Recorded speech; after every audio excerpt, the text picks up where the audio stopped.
And the market was off to the races today as the NASDAQ hit a new record high, looking at Apple hitting a new record high, totally leading the NASDAQ market. The Dow and the S&P ended up both about 0.5% today, and the S&P is now up about 43% since that March 23rd intraday low.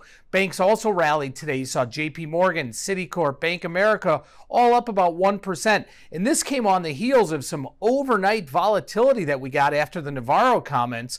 And we saw Dow futures had been down about 400 points overnight. But then this morning we also got more talk of another round of stimulus that helped the market. On the economic front, we got PMI numbers this morning, much better than expected, rebounded to 49.6, almost up to expansion territory. We also got sales of new U.S. single-family homes, which jumped more than expected, up 16.6%. Yesterday, ES option data, about 323 options traded. 323,000 ES options traded, and 65% were on the put side. Volume leaders yesterday, the end of week 4, June, 3,000 puts, about 2,500 of those. The end of month, June 3,000 puts, 2,300 of those. The end of month, June 2,950 puts, about 2,200. And then the end of month, end of week 3 going out to July, 3,200 calls, 2,100 of those traded.